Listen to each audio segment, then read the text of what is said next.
noite, Natal. Boa noite, Rio Grande do Norte. Está no ar o nosso programa O Poder. Nós temos a satisfação de conversar nesta noite com o presidente estadual do PSDB, o doutor Valério Marinho, que falará um pouco sobre o quadro político nacional, local e também sobre a grande mobilização que se está organizando para o próximo domingo, dia 15, na qual a sociedade pede o impeachment da presidente Dilma. Doutor Valério, seja bem-vindo pela primeira vez ao programa O Poder. Boa noite, telespectadores da TV União. Boa noite, Gleides Batalha. Boa noite, Rio Grande do Norte. E para mim é um prazer, uma honra participar do seu programa. Doutor Valério, nós vamos falar sobre a questão da política nacional, sobre essa grande mobilização que irá ocorrer no próximo domingo, aqui em Natal, às 15 horas. Mas antes disso, vamos falar um pouco sobre o passado. O senhor é filho de um dos maiores juristas que o Rio Grande do Norte e o Brasil já teve, que é o ex-deputado federal Djalma Marinho. Como foi essa sua convivência com esse grande líder político aqui do nosso estado? Meu pai sempre foi, para mim, uma referência, um modelo, e que eu procurei seguir através de seus princípios, de seus ensinamentos e do seu comportamento. Para mim, até hoje, é um farol, é a estrela, é o guia da minha vida. Tudo que eu faço sempre pensando que, se ele estivesse perto de mim, me aconselharia a seguir este caminho. Então, ao longo da minha existência, sempre debati com ele os problemas mais graves, os problemas mais difíceis, mais complexos, como também participamos daquelas alegrias do processo político, e tínhamos em comum, e que ele me passou como grande legado, como a grande herança de sua vida, não um patrimônio material, mas um patrimônio moral muito forte e um patrimônio muito grande, que é o amor pelo povo e pelo estado do Rio Grande do Norte. Ele foi um dos maiores parlamentares na época no Congresso Nacional. Meu pai, ele acreditava muito na liberdade de pensamento, acreditava muito que o homem tinha o direito de ter a sua ideia, a sua forma de pensar, a sua forma de se expressar. E, ao mesmo tempo, acreditava que alguém podia se contrapor a você sem haver o desrespeito, na chamada convivência dos contrários. Ele entendia que o grande debate, é que levava às grandes soluções do país.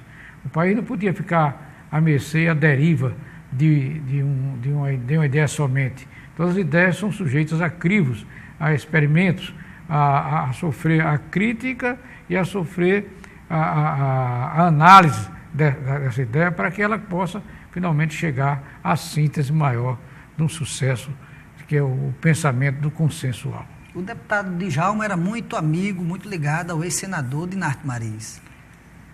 Tanto era que eu sou afilhado de Dinarte Marins, como filho de Djalma Marinho. Eu sou vivido como Dinarte Marins foi um segundo pai meu.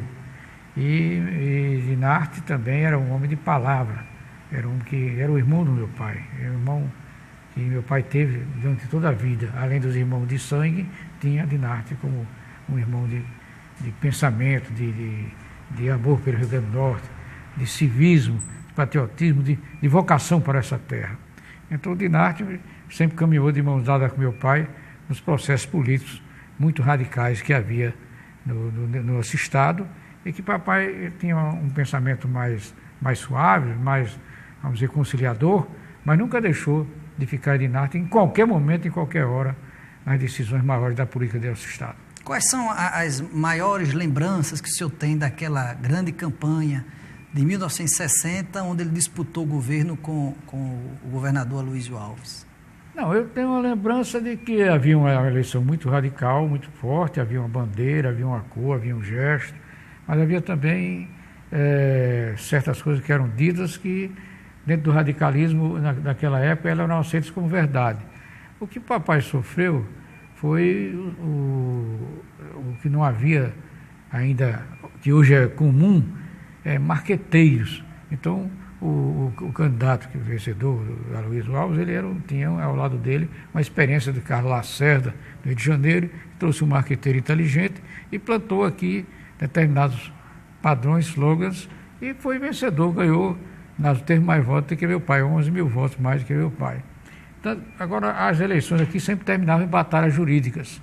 Quando meu pai percebeu que havia perdido a eleição, ele imediatamente parabenizou Aloysio, já acho que nunca tinha acontecido na política do Estado, e desejou sucesso para Aloysio e para o povo do Rio Grande do Norte, através da administração dele. Foi que, entendendo que a democracia é assim mesmo. Ele teve mais votos do que eu. Então, ele deve ser o governador. Temos que respeitá-lo como governador. Os outros momentos que aconteceram foram porque o radicalismo do momento, que hoje devem ser expurgados, desaguaram em algumas coisas que não foram coisas consequentes, como transferências, emissões, fatos que eu não desejaria relembrar para não reabrir feridas nem ofender as pessoas, mas que quem tem a minha idade conhece o que ocorreu naquela época.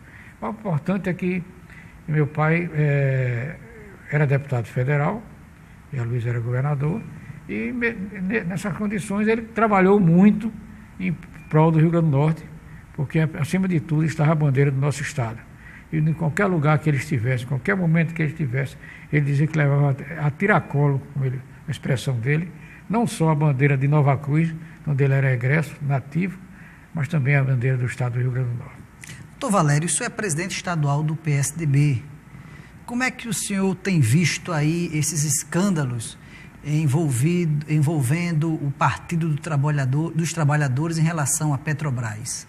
Eu acho que esse Partido dos Trabalhadores, mais respeito que eu tenha a determinadas figuras, e a gente não pode, por conta disso, execrar, jogar todos na vala comum, mas ele devia primeiro se reunir e mudar de nome, não é mais o Partido dos Trabalhadores. Pode ter sido em tempos antigos, tendo começado com essa forma de ser, mas hoje ele não há como você falar em Partido dos Trabalhadores. É um partido anti-trabalhador hoje. Porque tudo que tem feito, tudo que tem se constatado, através de escândalos constantes, diários, na mídia, na televisão, no jornal, nos comentários, são coisas que, de certa forma, desautorizam a moralidade pública e deixam os grandes líderes desse partido numa chamada saia justa, chamado um acanhamento até. Eu acho que muitos deles devem ter vergonha de dizer somos do Partido dos Trabalhadores. Acredito que alguns desses representantes, se identificados, viajando num avião, viajando num ônibus ou andando no lugar público, se disseram que reconhecerem como Partido dos Trabalhadores, eles serão objeto de xingamento, de conversa, de piada, porque o Partido dos Trabalhadores hoje é um partido reconhecido como um partido da propina. O que é terrível para isso, porque isso significa que na hora que você, como esse Pedro Barusco deu um depoimento, dizendo que deu $300 mil, foi dado lá como propina para o Partido dos Trabalhadores, você tirou cama de hospital, de UTI, escola, estrada, você deixou de hospital infantil faltar dinheiro, então deixou da Liga contra o Câncer ter remédio para combater o câncer. Então, você cometeu um crime contra a humanidade com esse gesto.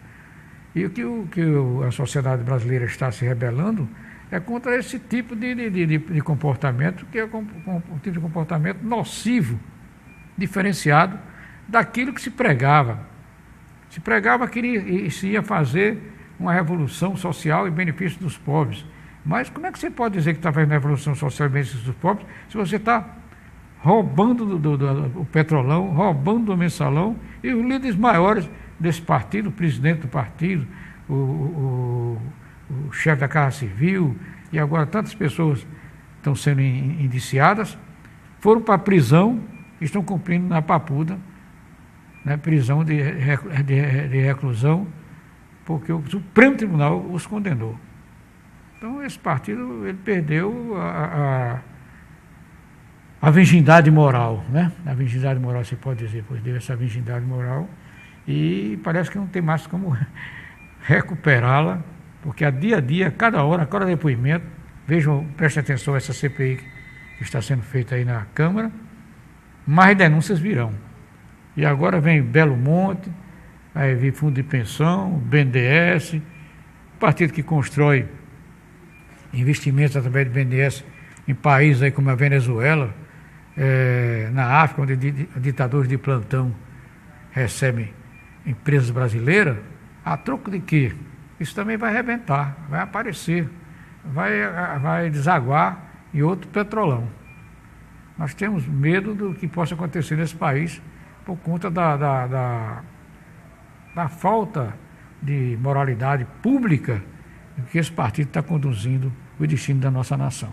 Como é que o senhor viu aí a declaração da presidente Dilma, onde ela disse que a corrupção na Petrobras começou no governo de Fernando Henrique Cardoso? É engraçado, se começar a lançar a culpa a Fernando Henrique Cardoso.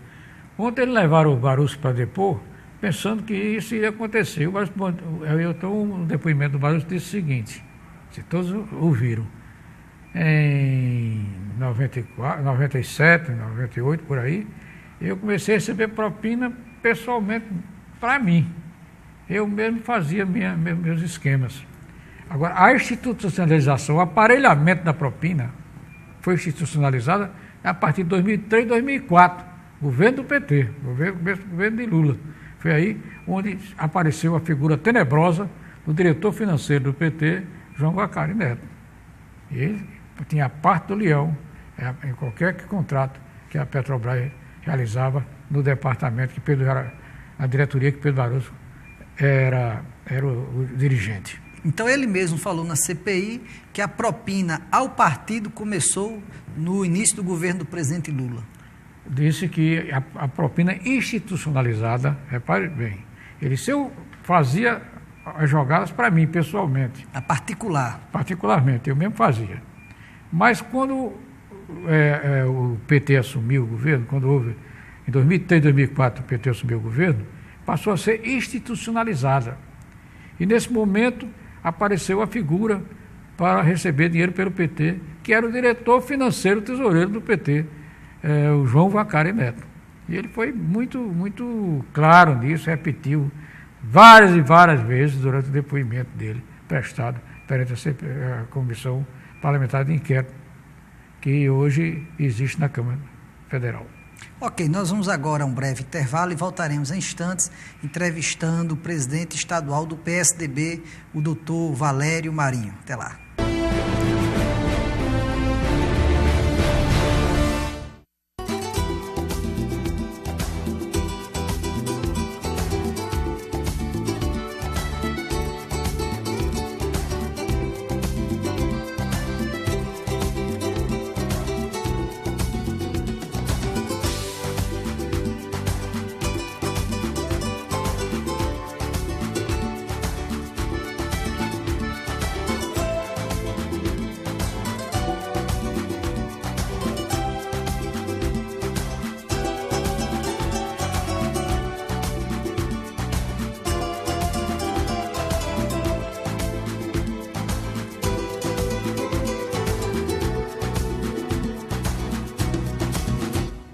Às quintas-feiras, a partir das 21h30, você assiste o programa Saúde é Tudo.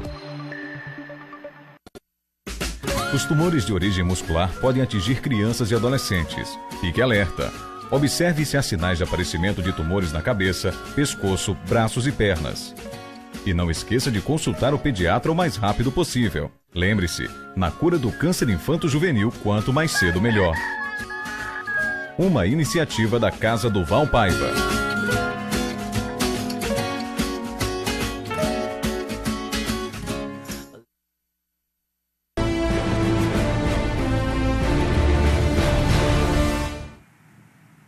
Estamos de volta com o programa O Poder, entrevistando o doutor Valério Marinho, presidente estadual do PSDB. Doutor Valério, ainda falando sobre a corrupção na Petrobras. O senhor acha que a presidente Dilma sabia de tudo isso que vinha ocorrendo na Petrobras? Bom, eu não posso provar isso, não tenho como afirmar isto. porque, como advogado, a gente tem que dar um sentido maior ao que o direito manda. Enquanto não houver prova, em contrário, a pessoa é inocente. Entretanto, veja o seguinte, vamos passar para indícios. Ela presidia a diretoria administrativa, né, o Conselho de Administração, aliás, o Conselho de Administração da Petrobras, para onde passavam as grandes decisões da empresa brasileira. E aprovava todas essas decisões. Inclusive, a compra da Pasadena, daquela refinaria, foi na gestão dela. Foi autorizada por ela? Por ela. Então, se eu sou diretor, presidente de um conselho de administração de uma empresa, e se existem decisões, chamadas decisões maiores, que vão ser postas sobre a mesa para uma análise, eu, como presidente, que vou dar a última palavra, que autorizo, tem que ter conhecimento de fato de direito. A presidente defendeu-se dizendo que assinou sem ler, ou baseada não foi nem sem ler, baseada num parecer, que ela considerou que o parecer a estava enganando. Contudo, quando alguém guinda a posição de gerentona, diretora do Conselho de Administração, não chega ali de graça, porque alguém entendeu que ela era a grande conhecedora dos problemas da Petrobras. Até porque o estilo dela é muito centralizador. Centralizador. Então ela deveria saber de tudo. E, portanto, era muito interessante que ela tivesse feito uma pesquisa de mercado, se não foi, que deve ter sido feita, mas não sei como é que aconteceu, para que realmente o preço verdadeiro de Pasadena aparecesse.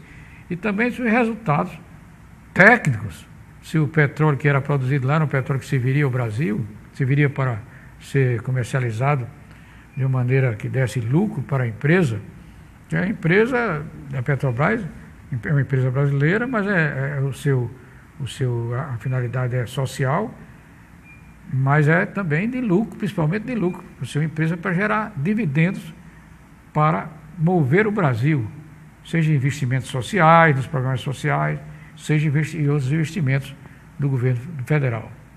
Então, havia que ter uma responsabilidade muito forte da presidente quando decidiu comprar a Pasadena e, ao mesmo tempo, acatar outras decisões que hoje estão sendo objeto de glosa pelo Tribunal de Contas da União, como Abreu e Lima, o Rio de Janeiro, o problema do Rio de Janeiro, e estão refletindo na sociedade brasileira no problema do trabalho.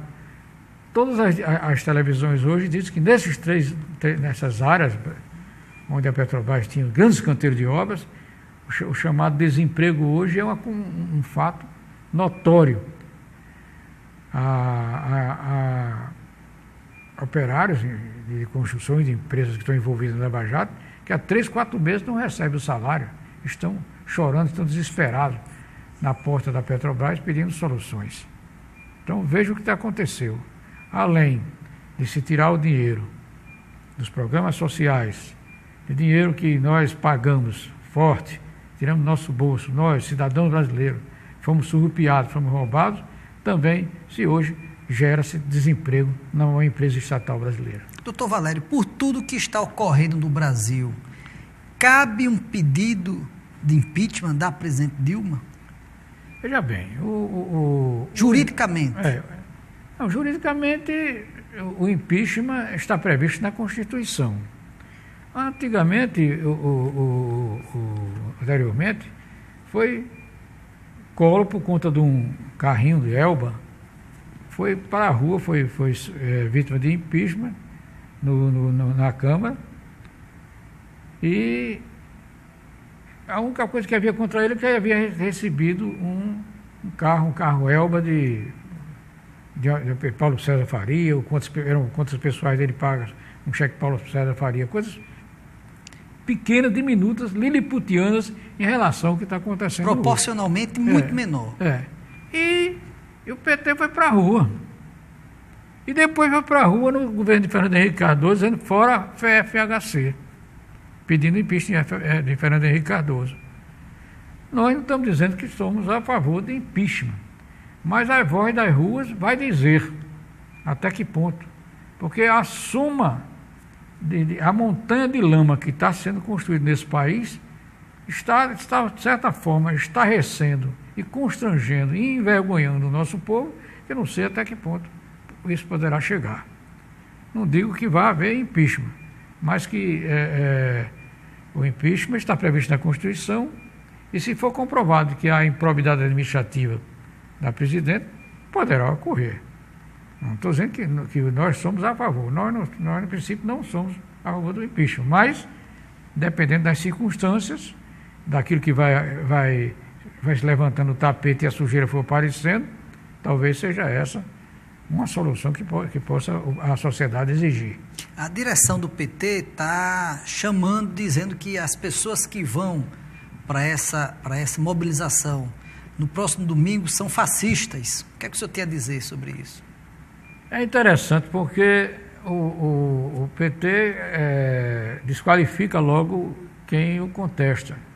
Na verdade, naquele movimento que houve no ano passado, antes da Copa, no começo começaram a dizer que as pessoas iam para a rua por serem fascistas. Depois, disseram, não, é porque o momento é difícil, essa coisa toda.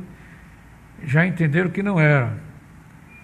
Agora, a presidente já levou uma vaia lá em São Paulo, num ambiente de operários, de empregados, numa feira que estava havendo em São Paulo, que ela foi abrir, não sei se era de material de construção. Material de construção, levou uma vaia, e não foi de elite, não, foi de pessoas muito simples. Operários e pessoas que estavam montando estandes. Não foi a elite branca, como eles costumam chamar. E nós não podemos caminhar nesse Brasil com um projeto de briga de classe, de entrechoque de classe. Nós entendemos que todo cidadão, qualquer que ele seja inserido na faixa do imposto de renda, ele é cidadão brasileiro, exerce seu direito, votou e vota, tem a legitimidade para ir para as ruas. Então não há fascismo nesse aspecto. Fascismo se você quiser um partido único, se você quiser ter um governo autoritário, um judiciário amordaçado, um parlamento lagartixa, aí você começa a ter o fascismo. Mas a expressão das ruas, a expressão popular, o movimento de massas, esse é o movimento mais legítimo, porque a democracia começa dizendo que a democracia é o governo do povo, para o povo e o benefício do povo, né? E a grande origem da democracia é o poder do povo. Doutor Valério, como é que se dará essa mobilização no próximo domingo, dia 15? Qual o local onde vai ser, o itinerário, como será essa mobilização? Bom, nós não somos responsáveis por essa mobilização. Nosso partido não é responsável. Nós teremos que comparecer como cidadãos a essa movimentação, porque entendemos que está na hora de denunciar os escândalos que aí estão. Agora, o roteiro, segundo eu soube, começa às 3 horas da tarde, reunião inicial, no Midway, ali na Salgado Filho. E depois sai em um trajeto pacífico em direção a Panamá, em direção a Salgado Filho, até a esquina da Miguel Castro, quando haverá dispersão.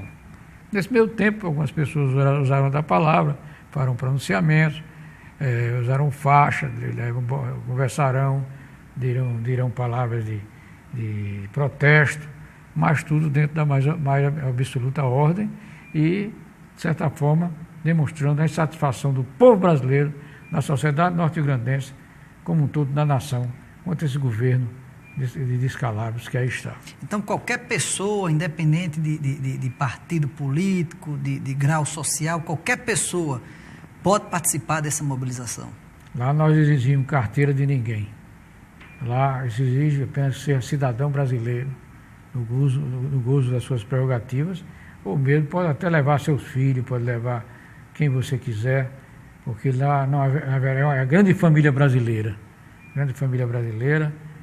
composta de estudantes, de operários, de comerciantes, de profissionais liberais, enfim, de todos os matizes, homens, mulheres, velhos, crianças. Então, é a sociedade brasileira na sua miscigenação, é étnica, todas as diversas cores, diversos padrões, desde o mais pobre ao mais poderoso economicamente. Então não haverá essa diferenciação. O grande significado, a grande marca é ser cidadão brasileiro. Doutor Valério, rapidamente, o PSDB lançará candidato a prefeito de Natal no próximo ano? Olha, o PSDB hoje é o partido que tem a perspectiva de poder maior deste país. Até pelo que está acontecendo aí, e que disputou uma eleição para presidente e ganhou moralmente, porque foi vítima de um estelionato eleitoral. Hoje nós estamos vendo que tudo aquilo que foi pregado durante o processo eleitoral pelo PT está sendo desmentido na prática. Entre o discurso e a prática, há uma diferenciação, um fosso negro, um buraco negro. Em alguns países existe um procedimento chamado recall. O que é? Depois de certo tempo de um dirigente está no desempenho do mandato, não está correspondendo, se faz uma eleição e se aprova ou não o seu comportamento. Se for desaprovado, ele sai, como aconteceu na Califórnia recentemente. Então aqui não existe esse procedimento, existe um problema de impeachment. Mas nós vamos para as ruas, pelo menos para ver se darmos um grito de alerta, de modificação de um governo que tem quase 40, tem 39 ministérios, em que a presidente realmente não conhece nesses ministros, não pode recebê-los, esses 39 ministros, num ano, uma vez por mês cada um, porque criou essa grande diversificação de ministérios para agradar uma base que hoje se demonstra que essa base é totalmente um castelo de areia que está se desenvolvendo e, portanto, é um caminho que não deve ser seguido. Quanto à pergunta de nós temos candidato a prefeito de Natal, o nosso presidente de honra, Rogério Marinho, que é deputado federal, foi o mais votado aqui em Natal. Teve 35, quase 36 mil votos. Então nós temos um capital eleitoral muito forte para participar de qualquer eleição. E aí temos certeza que quando houver a convenção, nós não podemos dizer que teremos um candidato agora, mas quando houver a convenção do partido, que será em maio, esse será um tema que será colocado em discussão, se nós vamos ter ou não candidato a prefeito. Eu acredito que teremos o caso do capital eleitoral que nós dispomos na nossa capital. Ok, nós estamos chegando ao final do nosso programa, o Poder. Eu quero agradecer aqui a presença do presidente estadual do PSDB, o doutor Valério Marinho. Doutor Valério, eu quero entregar aqui em suas mãos a última edição da revista O Poder e deixar o espaço reservado para as suas considerações finais a todos os telespectadores do Rio Grande do Norte. Inicialmente, eu queria agradecer a Gleidson Batalha pelo espaço democrático que nos cedeu no dia de hoje e vai poder falar a nossos conterrâneos. E Gleidson é uma pessoa que nós temos acompanhado o seu desempenho na vida do Rio Grande do Norte e que hoje já tem uma marca. É um rapaz que tem sucesso na televisão, já edita revistas, futuramente será um blogueiro renomado e quiçá, talvez uma das lideranças novas que devem existir na transformação cultural do processo político que aí está. E dizer aos nossos conterrâneos de todos os rincões do Rio Grande do Norte, de todas as regiões do Oeste, Seridó, Trairi, Potengi, Salineira, a micro-região Agreste Potiguar, na nossa capital, dizer a todos eles que o PSDB está cada vez mais forte, que nós iremos participar fortemente nas eleições que virão proximamente. E que agora nós devemos nos dar a mão. O que acontece muitas vezes de ruim é porque os bons ficam calados. Vocês, o PSDB, que nós consideramos o lado bom da política do Brasil, não podemos mais ficar calados. Vamos levantar nossa voz e vamos participar, dando o primeiro passo no domingo à tarde, na marcha contra a corrupção no Estado brasileiro. Ok, agradeço a sua audiência e até a próxima quarta-feira, querendo Deus. Até lá.